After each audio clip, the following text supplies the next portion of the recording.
Les 3 pays du Maghreb ont quitté le franc CFA à l'indépendance, à leur indépendance. L'Algérie, la Tunisie, le Maroc. Ok ? Ils ont opté pour leur monnaie.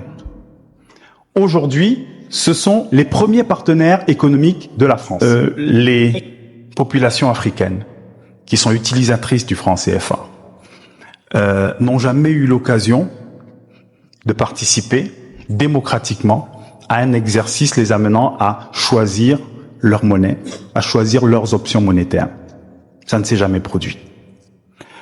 Avec d'ailleurs ce paradoxe énorme que vous apprécierez, c'est que pour changer le nom de cette monnaie qui est dite africaine, il a fallu que le Parlement français se prononce, et le Parlement français s'est prononcé sous le regard de l'Union européenne, c'est-à-dire en respectant les avis de conformité de l'Union européenne, mais jamais aucun Parlement africain ne s'est prononcé.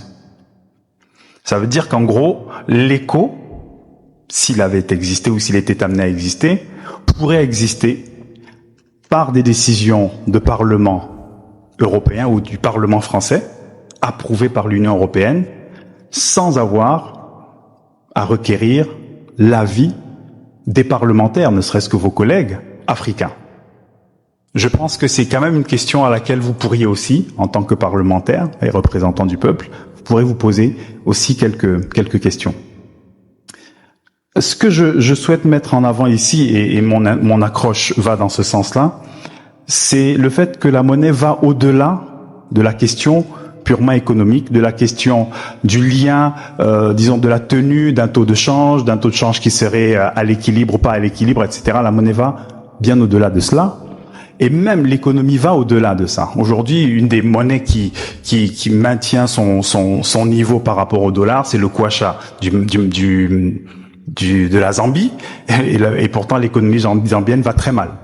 Mais leur monnaie réussit à se maintenir à un niveau élevé parce qu'ils ont suffisamment de réserves pour maintenir leur monnaie à un haut niveau. Mais ça ne veut pas dire grand-chose sur la vitalité de leur économie actuellement. C'est pour ça qu'il faudrait, à mon sens, je suis plus pour une approche plus institutionnaliste, plus multifactorielle de la monnaie. La perception qui apparaît à nombre d'Africains sur la question du franc CFA, elle est effectivement historique. Mais il ne s'agit pas d'un péché originel. J'apprécie l'expression, et je remercie Bruno Cabriac d'en avoir parlé.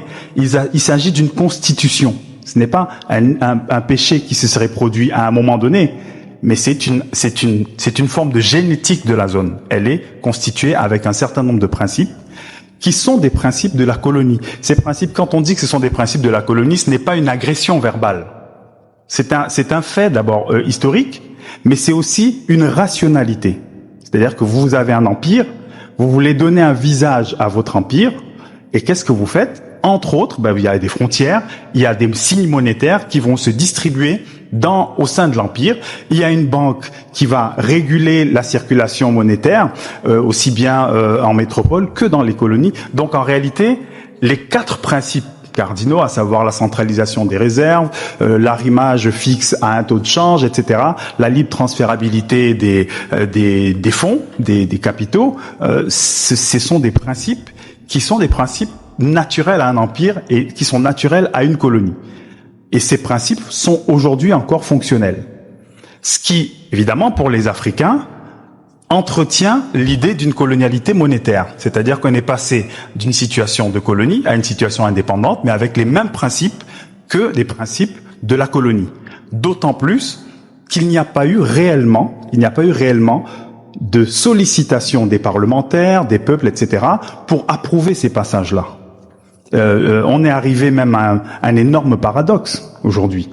C'est-à-dire qu'on a, en quelque sorte, perdu des degrés de liberté du point de vue africain dans le passage à l'euro. Si vous lisez la décision du Conseil du 23 novembre 1998, que je conseille toujours, enfin je recommande toujours, dans cette décision, l'Union européenne dit clairement à la France, je suis d'accord avec les unions monétaires que vous garantissez, entre guillemets, mais à une condition. Vous ne pouvez faire aucune modification substantielle sans que 3 services au moins de l'Union européenne non seulement soient d'accord, mais valident, soient tenus informés régulièrement de l'évolution de ces accords. Donc les Africains passent d'une situation où ils avaient ce qu'on appelle une tutelle monétaire vis-à-vis de la France, à une double tutelle, puisque désormais, l'Union européenne peut, si elle le souhaite, eh bien, intervenir sur cet accord en estimant que pour X, Y raison, eh bien, il ne convient pas aux politiques européennes. Même si c'est hypothétique, c'est quand même statutaire.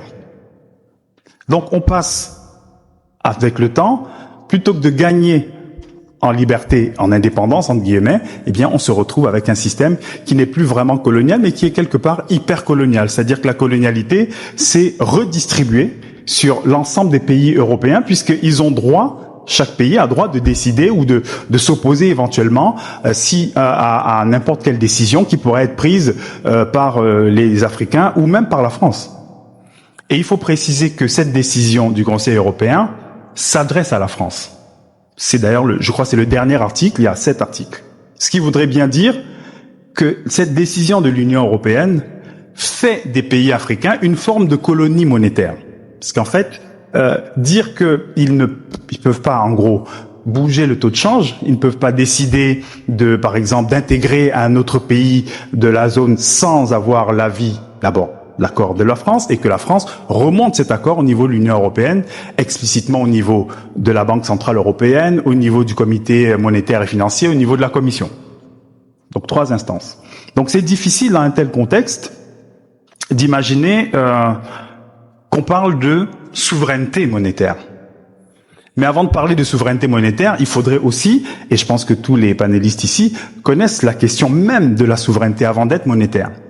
Et c'est pour ça que, bon, je suis obligé un peu de dévier du schéma que j'avais prévu, pour préciser, là encore une fois, dans cet échange qu'on nous a demandé sincère, la notion de choix me paraît difficile à argumenter. Les pays africains en 1945 sont des colonies. C'est en 1945 que le franc CFA est créé. C'est en 1945 que la France fixe le premier taux de change. Elle fixe un autre en 1948, ensuite en 1958. Entre 1958 et 1994, il n'y a pas eu d'autres taux de change. C'est le même. Ce qui veut dire que ces pays-là ont fonctionné avec les décisions qui ont été prises tout à fait normalement par la France à son époque dans son empire africain. Donc on ne peut pas dire qu'ils aient choisi les taux de change. On ne peut pas dire qu'ils aient choisi les règles qui régissent en tout cas les règles, je dirais cardinales, qui régissent ces unions, même s'il y a eu plusieurs innovations et plusieurs ajustements à travers le temps. Mais les principales règles sont